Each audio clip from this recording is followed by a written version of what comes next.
Afternoon, everyone. Thank you for coming to or attending our Lunch and Learn seminar, or webinar, I should say, with Michael Ford presenting. He's presenting Back to Basics, a review of the top-down planning hierarchy. So Michael, with that said, I'll have you go ahead and introduce yourself and talk a little bit about your background before you actually get into the presentation. Thank you, Kate. And I'd also like to thank Maggie for helping out here with the technical aspects, and thank the Inland Empire chapter of APICS for hosting this event. Although I refer to this as back to the basics, it seems a lot of times when I deliver this, and I think it's been about maybe 15 times I've delivered this session at PDMs or conference sessions over the years, some of the stuff seems new, so it's always good to make sure we're very familiar with the basics. I'd also like to share that the concept of top-down planning is what originally introduced me to APICS, actually 20 years ago when I became a member of the Southern Tier chapter in Binghamton, New York. One of my coworkers was fond of asking, what are we doing here? We're expediting, we're rushing out orders, there doesn't seem to be any planning going on. What do we do to support the higher level mission or goals of our organization? He suggested we seem to be taskmasters, and we're expediting that planning.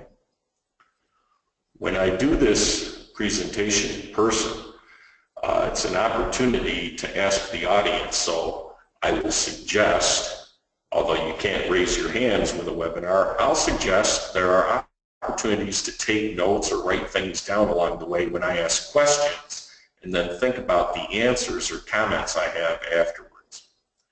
I'll also advise in advance, there is not a need to take extensive notes. I'll have some copies of handouts and a proceedings article that I will share to anyone who emails me, and you'll have my email on the last slide.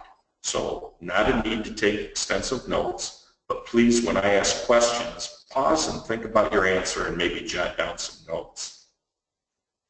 So I'd like to ask, in terms of your daily routine on a daily or weekly basis, what % of the time do you feel that you are planning versus expediting? Are you rushing to take care of something that should have happened yesterday or last week? Or are you planning for next week, next month, or the next quarter? And I also think in terms of this percentage, you know, what are we really planners or are we expediters? It's very common that most of my audiences at conference sessions or in the APICS classes I teach will say they spend 90% of their time fighting fires. In other words, 90% of the time expediting and only 10% planning. Well, what does that guarantee you're going to do next week or the week after that? It means you're stuck expediting. You'll never get out of firefighting mode. So I believe the best way is to spend more time planning. Now, I'm a pragmatist. I live in Realityville. I know there will be last-minute changes, rush orders, things happen, machines break down, employees call in sick, vendors ship late. But we should manage those so they are the exception case. So I'd like to think a good situation is you spend 90% of your efforts on a routine basis, you're planning, and only 10% expediting. So let's try for that. So that's why this is so important to me, because I was frustrated as a regular employee by all the expediting and last minute rush I did. And also as a trainer, when I try to help companies who have people pursuing certification, but it's not going to help if they're in constant reacting mode. So let's go ahead to the agenda that we've got for today. And we're going to start out at the top of the top-down planning hierarchy with the definitions and descriptions of vision and a mission statement. That will then lead into the corporate strategy. This is followed by business planning, sales and operations planning, master scheduling, and detailed requirements planning. I recognize that most of our body of knowledge within APEX is focused on manufacturing. I'll try to adapt this concept so that it applies whether you're a service organization, a distributor, a retailer, a nonprofit, a government agency, the military. Regardless of your particular environment, you should have top-down planning that goes from long-term, broad-based plans to short-term, detailed schedules. And the only way that you can ensure that you execute properly, in other words, the plans as stated, not expediting, rushing, and changing things last minute. The only way to do this is to make sure you plan at each level, and every level needs to support the higher level plan, and at every level we balance supply and demand.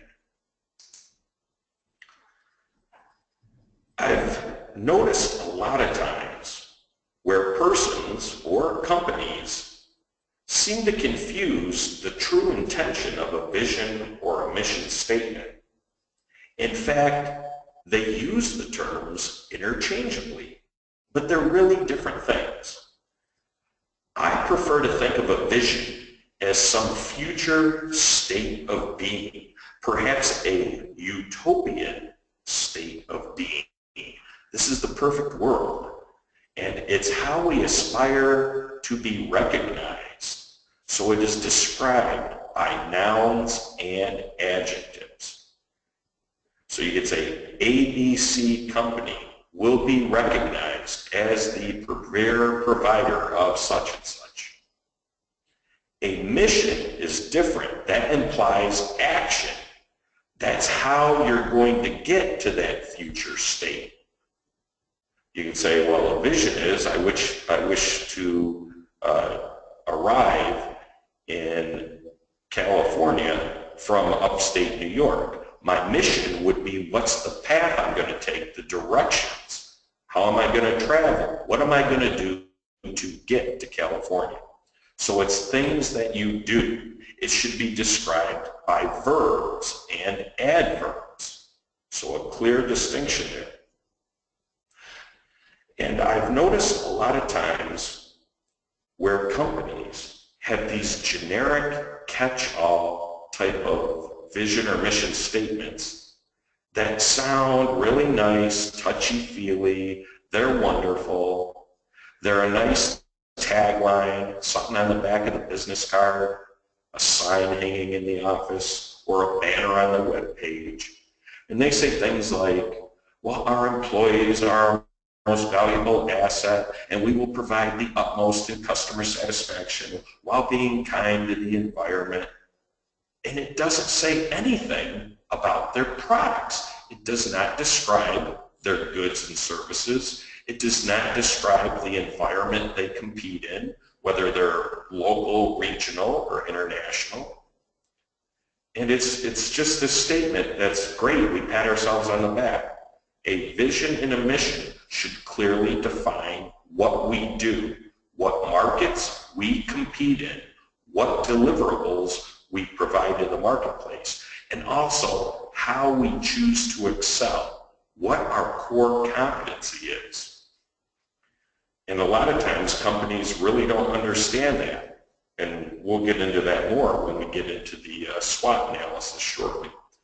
But I think it's very important to start right out with the vision and mission statement. If you get this wrong, then everything after that is going to be poor planning. So make sure we have a good vision and mission statement. And I think every company at least has one. You can't walk into a video store or a bowling alley or a Chinese restaurant without seeing a vision and mission statement on the door or somewhere on the web page. So I think every company is probably doing this. The question is, have they accurately defined it? Once you come up with your vision and mission statement, theoretically, they should be good for infinity. You should not be rewriting your vision and mission statement on a daily basis, or something is wrong. Your vision and mission statement will continue to exist as long as your business continues to exist in an environment that continues to exist.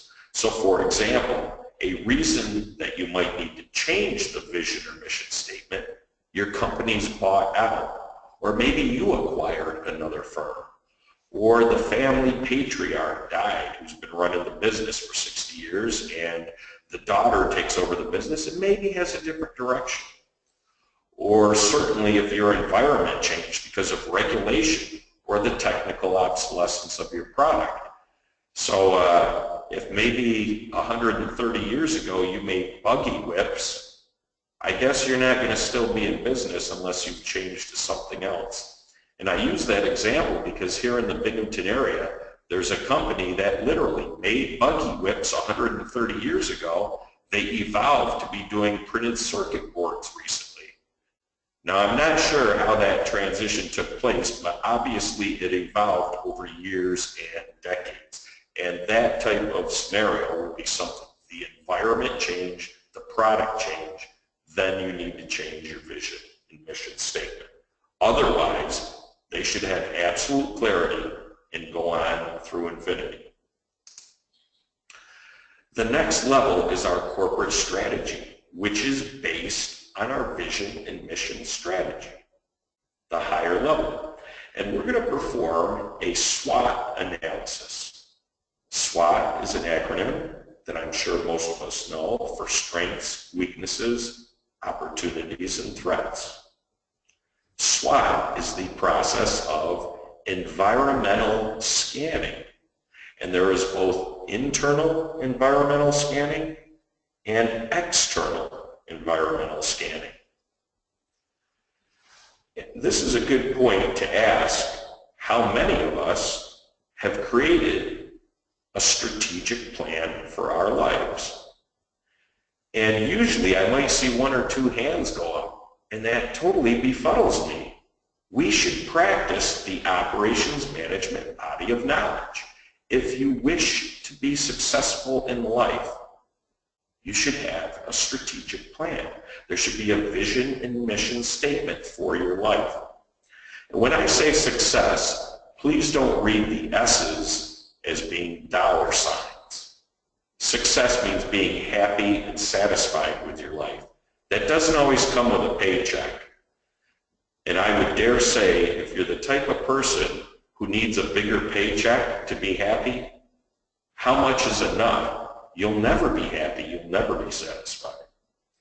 So I tend to think of it can be in our career, achieving a certain level, being recognized by our peers, or it could be in the world of academia, maybe getting APIC certification or a college degree. Or it could be our goals within our families or friends, our social networks. Whatever goals you have for life, you've got to put pen to paper and write them down and come up with level-by-level planning. And the reason I point this out here is because I find that people are just as challenged as companies when it comes to a SWOT analysis. Let me ask, which do you think should be easier, internal environmental scanning or external environmental scanning? In theory, you would think it would be easier to scan the internal environment. In practice, the opposite is true. It tends to be that we're easier at looking at things outside the four walls of our company, or in terms of personal strategic planning, it's easier to look at the outside world than to take a good, honest, hard look in the mirror, reflect, and judge ourselves. Hence the value of having an external consultant help a company perform their SWOT analysis. And I'm not saying that as a plug to hire consultants. I'm just saying that's the reality. Or it could be utilize your suppliers or your customers. I guarantee you they'll be very honest in identifying the SWOT items. The next item is the competitive distinction. How do you choose to compete? What is it that sets you apart? Is it your branding?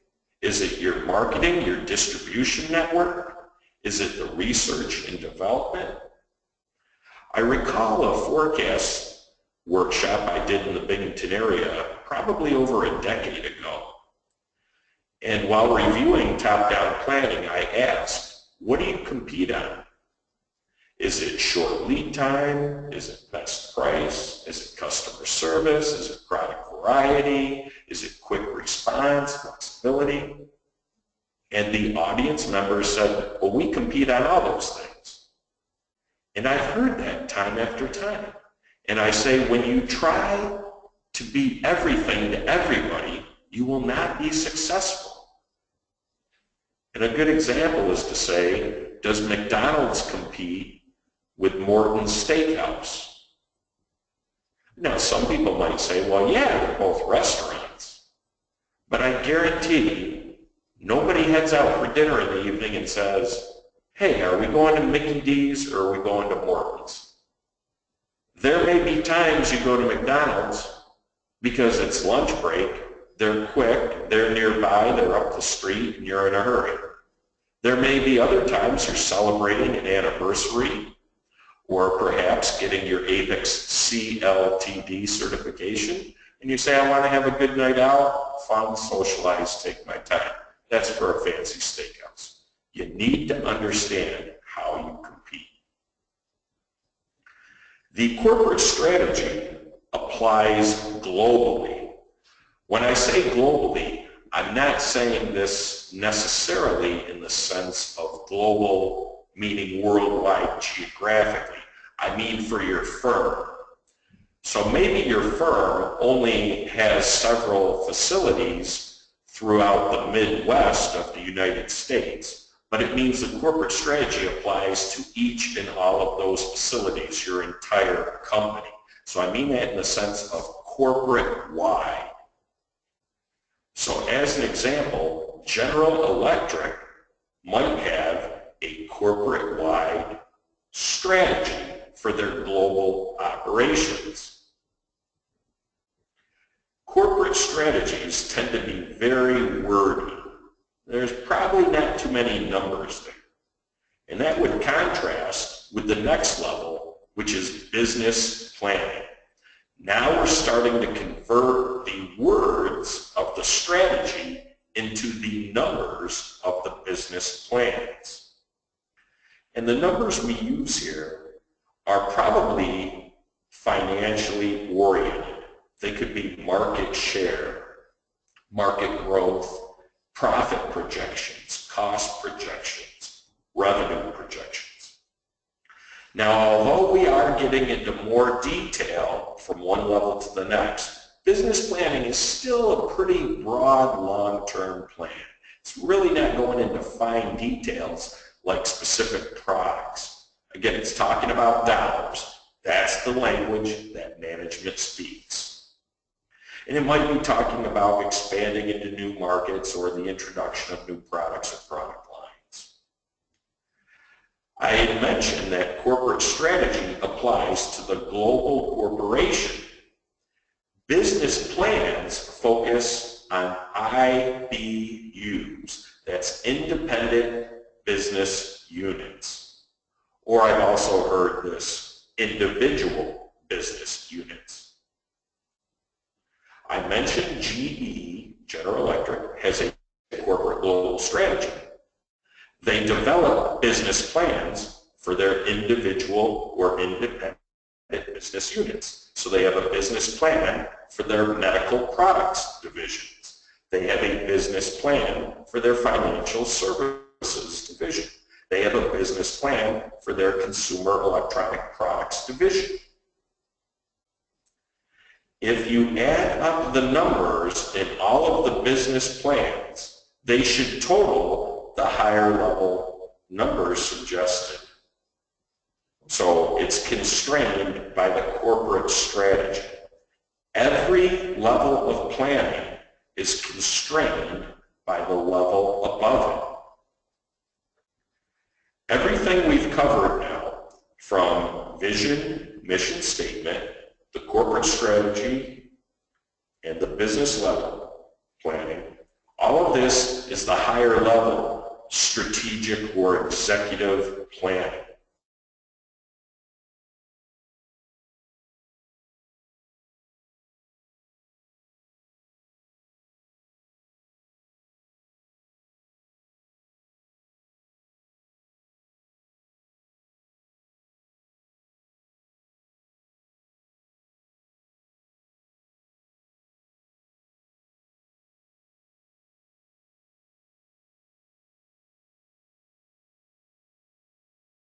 You can say it's a certain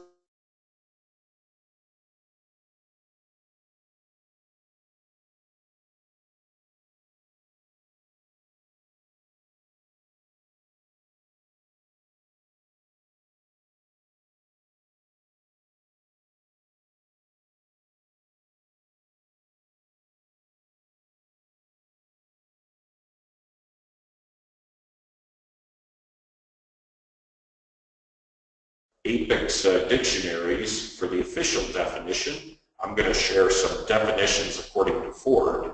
Ford says inventory is something we built or purchased, but we ain't sold yet. Backlog is something you sold, but we ain't built it or purchased it yet. So those are two opposing definitions there. Clearly, inventory is for the make-to-stock environment. Backlog plans are for the make-to-order environment. And we're going to have our own internal operations strategies. In terms of operations strategies, this should match up with what we're trying to do for the marketplace. So think of the corporate strategies or the business plans. What are we trying to do to the marketplace? There should be consistency here. So if you're saying, I want to have really unique, customized products, I want to differentiate myself from the competition and have a lot of unique things, well, you're going to focus more on make-to-order or engineer-to-order environments. And that's going to suggest that you've got highly skilled persons on the floor. It's going to suggest that you've got generic type of equipment that can build a wide range of products. On the other hand, if your marketing strategy is you want to do retail, consumer goods, things that are pretty much a generic commodity that sells high volumes, well, your matching production strategy, your manufacturing strategy is make to stock. It's going to be high volume, limited variety, and it's going to imply that you probably have standardized processes in place geared to high volumes, perhaps through an automated line. So very expensive dedicated equipment. In this case, it's possible you may utilize lower skilled labor as opposed to the make-to-order or engineer-to-order environment where workers got to interpret technical specifications, read engineering drawings, perhaps load computer numerical control software onto a machine. In this environment, you're building a million widgets day after day, so the labor, sometimes their job is just make sure the line doesn't blow up, or they're doing routine repetitive tasks. So I'm stressing the need for consistency. Whatever you're trying to do in the marketplace, your operations need to support that. The planning horizon is how far we look out into the future. For sales and operations planning, I'm going to suggest it's a minimum of 1 year, maybe to 2 years. These are just guidelines. Some companies look farther out than 2 years, but you should, at a minimum, be looking 1 year out. It's most common to use monthly buckets. So when you hear somebody say we're rushing to hit our month-end numbers, that's something they got from the sales line of the sales and operations plan. I should note a best practice For companies that are planning 2 years or more into the future, perhaps the first year out, you're going monthly buckets. And then the year after that, maybe it's quarterly. It's so far into the future, you don't need the detail down to the month. Sales and operations planning will, of course, be constrained or limited by the higher level business plan, and it's also constrained by resource planning. Resource planning is the matching capacity plan. So sales and operations planning is a priority plan. It's got some numbers, some product families, and some due dates, or I should say monthly buckets. The resource planning is the capacity plan. It's a gut check, a feasibility test. Is this plan reasonable? Can we execute it? So it checks to see if you have the key resources in place. I would like to take this point to note, sales and operations planning, in my opinion, and the opinion of many others, is the absolute most vital level of planning. And the reason for that is because it's the connection between those higher level strategic or executive plans and the schedules we have on the floor that we'll talk about in the next couple of slides. So many companies are skipping this. I would dare say, as I mentioned before, every company has a vision and mission statement. And clearly, every company, if they're a business, they place purchase orders, they fill sales orders. But what about the stuff in the middle? What is the connection? And I think that's why sales and operations planning is the most important. So in terms of tips or hints, following up as an action item after viewing this, make sure your company is doing a functional S&OP process. Notice I said functional. Just because you're doing it doesn't mean it's functional. The other big opportunity that I think companies miss is the resource planning or the capacity planning side. We come up with schedules, we say we'll hit the due dates, we'll crank everything out at the end of the month, and I've witnessed this where I've done training and consulting, or when I was a regular employee, how we'd ship 75% of the month's sales on the last 3-4 days of the week or the month. And that's ridiculous. If you want to ship out $1 million of product, then you should ship out $250,000 per week. If you want to ship out $250,000 per week, then you should ship out $50,000 a day, Monday through Friday. And I've heard students in classes say, well, we can't ship out $50,000 a day. Well, then how do you manage to ship out $900,000 in the last 3 days of the month? Clearly, you have the capabilities to do that. Again, let's try to plan, not expedite. Another good tip here, no heroes need apply. We don't want a Lone Ranger or Superman. Think about this. Do you have heroes at your company? People who save the day at the last minute? One Apex class I had, people were bragging about their production manager and what a great job he does shipping everything the last couple days of the month. And I said, if this guy's so great, how come he doesn't ship out a level load of some product every day of the month? How come he doesn't ship anything the first 3.5 weeks of the month? You could hear the proverbial pin drop, and everybody realized this guy suffers from hero syndrome. He comes in and saves the day at the end of the month. He shouldn't have to. We shouldn't need heroes.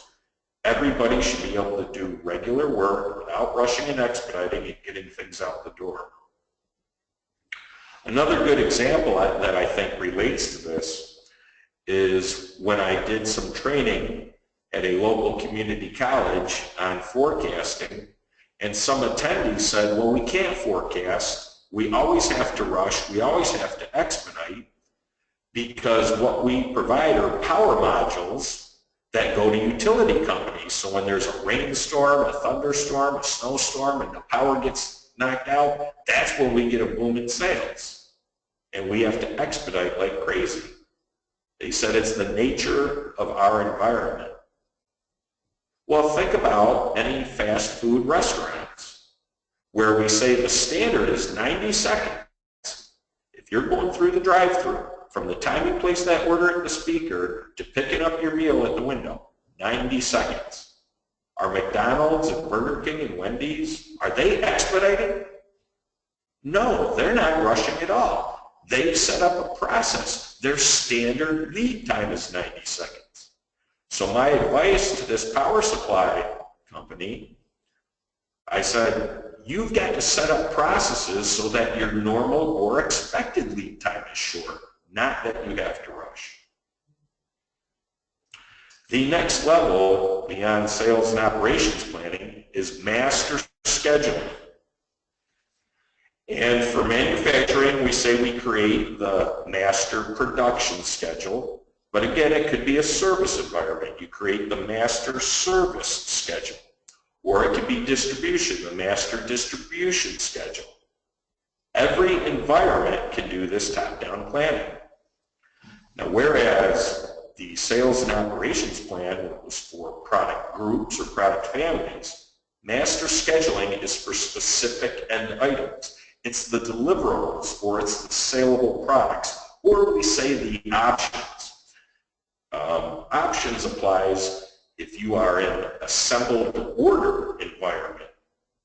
So maybe you've got a website and you provide customized bicycles that allow a customer to go to your website and they can pick their choice of seat or handle or frame or tires or gear combinations. It's configured to order. It's assembled to order. So this could be the end items. It could be the sub-assemblies or options. But in either regard, it's what's known as independent demand. It depends on the marketplace demand. Some environments do this based on forecast, some based on orders.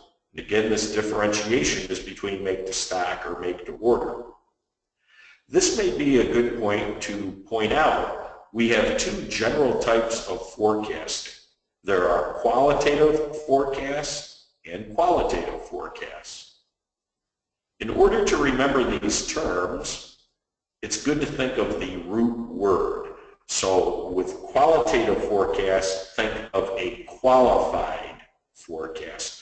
The qualified or expert judgment opinion of the CEO or of the sales representatives, or maybe it's a marketing panel.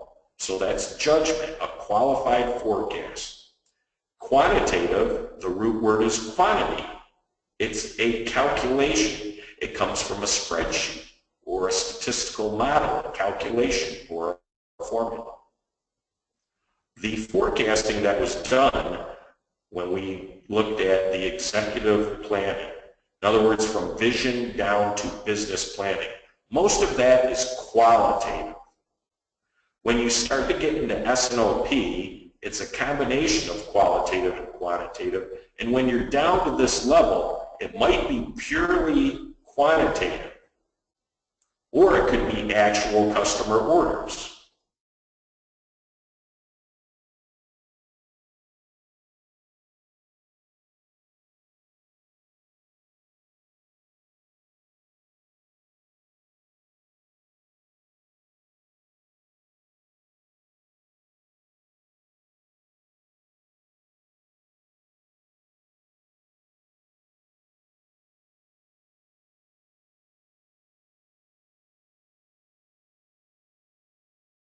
In process, in the pipeline on the floor, we have no sub-assemblies. There's no raw materials or purchased components in the stockroom. If I started today placing purchase orders for the lowest level items in a bill of material with my vendors, then they show up. I do the lower level sub-assemblies, the mid-level, the final assembly. How long is that cumulative lead time? If the pipeline was totally barren of parts, there were no orders placed. And this varies widely by company and industry. I taught an Apex Master Planning class where within the audience I had one person who represented a company where the CLT was 3 days. Everything they buy is from local vendors, 10, 20 miles up the road. They can put things together within a day or two and ship them out. I also had a person who worked in the pharmaceutical industry. They said that their planned lead times were 286 days. That's the cumulative lead time for purchasing and production of a pharmaceutical product. If you think in terms of working days in a business calendar, that means over a year. And it turns out most of that was due to the need to let the formulation rest and do extensive testing as mandated by the FDA. So there's such wide variety here. I'm not going to suggest days, weeks, or months. I'm just going to say it's according to your company's cumulative lead time. And you better plan that far out. And here's a hint, which we could discuss at another time, or you could look up. Make sure to use time fence policy. Master scheduling typically uses weekly buckets. The concept of a weekly bucket would suggest if something is due the week of November 7th, let us assume that's a Monday, then it doesn't matter if I really plan for it to be due on the 7th, the 8th, the 9th, the 10th. It just says Monday the 7th. We're aggregating requirements into a bucket. Similar to what we said with sales and operations planning being monthly planning. But I did know S&OP doesn't mean the last day of the month. So master scheduling, let's not say it means Friday. It means sometime during that week. And I prefer to say week divided by 5, an equal amount due each of the 5 days. That's our good friend Haijunka. That's a Japanese word for level loading. Master scheduling will be constrained by the higher level sales and operations planning and also rough cut capacity planning. So a good test to see if you're effective with master scheduling, here's a homework item for you. Go add up all of the sum totals of your master schedules, all the quantities, everything due within a particular month, and compare it to the product family numbers in the S&OP. They should be approximately equal. Now they might not be a perfect match. I'm not going to dare suggest what the margin is there, plus or minus 3%, maybe plus or minus 5. I'm trusting you would know for your industry. But if the sum of the master schedules exceeds the S&OP, then that means you're not going to be feasible because you exceeded the resources you planned for as part of resource planning at the higher level. Rough cut capacity planning is more detailed than resource planning.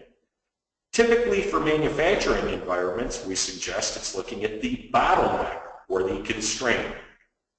You should not need a fancy computer algorithm or a high-priced consultant to identify your bottleneck work centers. Take a walk on the floor.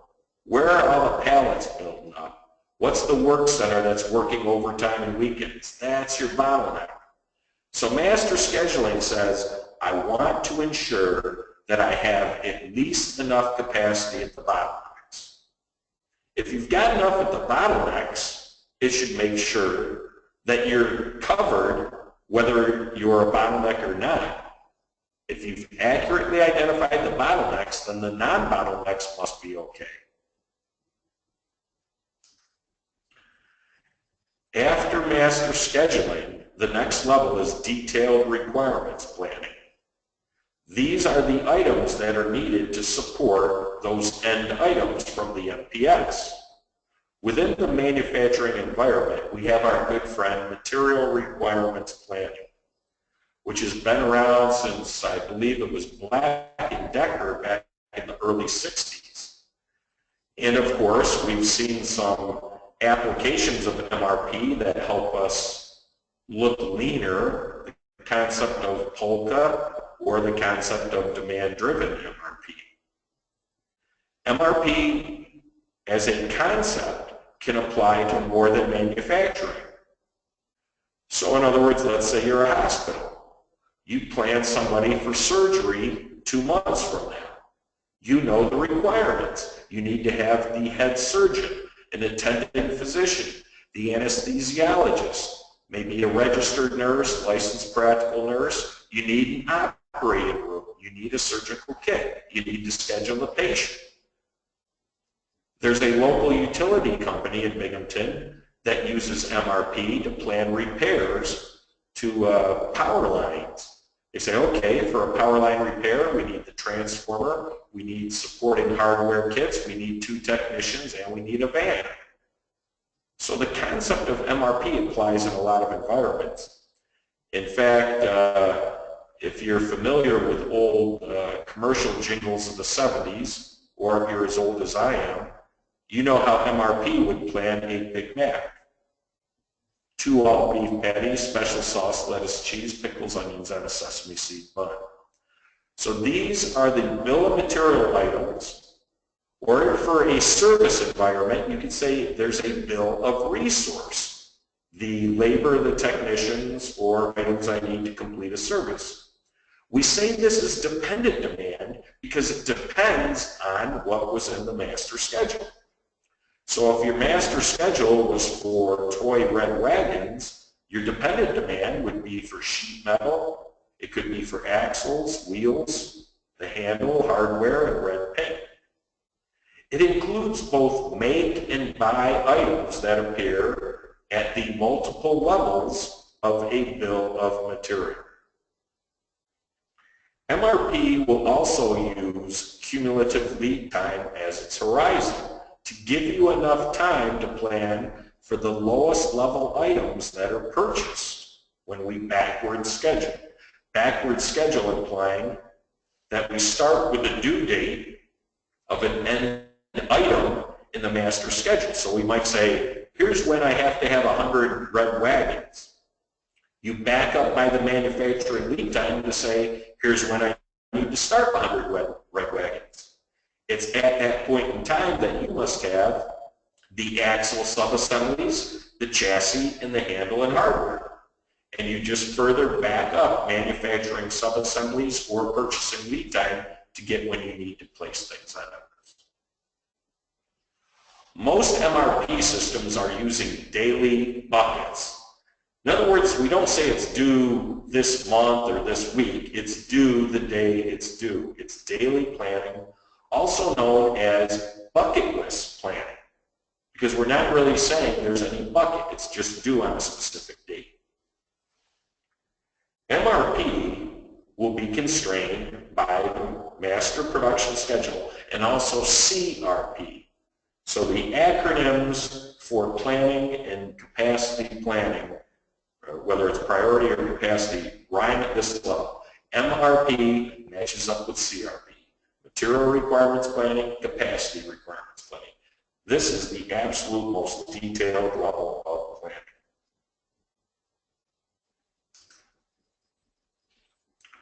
So in summary, we introduced a vision and mission statement by saying a vision is how we aspire to be recognized by the marketplace, a future state of being. A mission statement, it is our mission, what we will do, what we must accomplish. It defines our marketplace, our key competency, how we will attain the vision. Things we do to get recognized as stated in the vision. Based on that, we develop a corporate strategy, which starts with a periodic scanning of the environment, the SWOT analysis, strengths and weaknesses for the internal environment, opportunities and threats for the external environment. This is a lot of words, and we convert those words into numbers as part of business planning for individual or independent business units. The numbers are going to be financially oriented, market share, cost, profit, revenue projections. Everything from vision down to business planning is part of the executive strategy or executive plan. We then get into what I sometimes call the 6 boxes of APEX. So if you're familiar with the CPIM curriculum, you see a lot of these top-down planning hierarchies. The 6 boxes are sales and operations planning is a priority plan that matches up with resource planning. It is based on product families or groups, generally goes out 1 to 2 years, and is reviewed on a monthly basis. Master scheduling is for specific end items that are part of that product family. It looks out cumulative lead time, is typically based on weekly buckets, and its feasibility is tested through the process of resource requirements planning. At the most detailed level, for the manufacturing environment, we have material requirements planning that is constrained by capacity requirements planning. MRP also looks out through cumulative lead time, typically uses daily buckets. As I mentioned before, my opinion and many others believe S&OP is the greatest opportunity for companies because they're either not doing it or they're not doing it in a functional process. The second opportunity I would suggest is making sure you're doing the capacity analysis, the gut check, the reality check. Why on earth would you move forward with a plan when you haven't validated it? So I used the example earlier of talking about driving from upstate New York to California. Would it make sense to do that without making sure I had enough gas in my vehicle? Would it make sure to do that without making sure I checked my belts and hoses or oil check or tire pressure? Would it make sense to do that without hotel reservations or using a map? Now I'm sure some of us can all say, yeah, hey, I've done the weekend trip or the day trip or the road trip without any plans, having a lot of fun. You might want to do that as a person, but that's no way to run a business. I would submit the only way to ensure that the actual results match the plan is to carry out this top-down planning hierarchy. It's the only way to effectively ensure you have efficient operations while simultaneously satisfying the customers. And I would question if you are in one of those environments where you're expediting 50% of the time, or most of your efforts, 75, 80, 90% of the time you're rushing things through, it's because you have not followed top-down planning hierarchy as a guideline. My final note on this would be to suggest where you have small discrepancies in terms of your metrics, where there are small discrepancies between the gap of what was actually had actually happened and what was supposed to happen, you can probably fix it at the lowest level, the detailed requirements planning or adjusting your master schedule. If you've got big gaps, you're missing your performance targets, or you've got variations of 10, 15, 20, 25%, you probably have to fix it with sales and operations planning. And if your environment is totally haywire, you fight fires all day long, there's no communication between departments, everybody works against each other departments' wishes, and you're working against suppliers and against customers, you probably have a big problem up with business planning or corporate strategy. I would dare suggest that planners in their offices and employees in warehouses and shop floors cannot, no matter how hard they try, they cannot make up for a failure at the executive planning level. I wish you well in trying to convince that it's the executives who are the problem, not the persons on the shop floor. That's not going to be fun. I had mentioned that I do have a proceedings article. I also have some exercises in the form of handouts that help people prepare for the APEX exams. And if you're familiar, all 5 of the exams actually cover the concept of top-down planning. So I would suggest, if you'd like copies of those exercises and proceedings articles, please just contact me at michaeldford@earthlink.net. Please do not forget the D. I believe michaelford@earthlink.net gets lots of my email. And no, it is earthlink.net, not earthlink.com. And I'd also love to have anybody look to connect with me on LinkedIn. I should note, please let me know you viewed this webinar.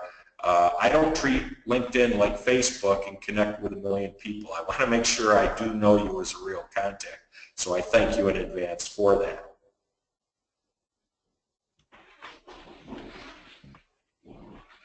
Okay, Michael, thank you so much for presenting today. We really appreciate it, and of course you have your contact information there, so folks will definitely be reaching out to you soon. So I appreciate your time, and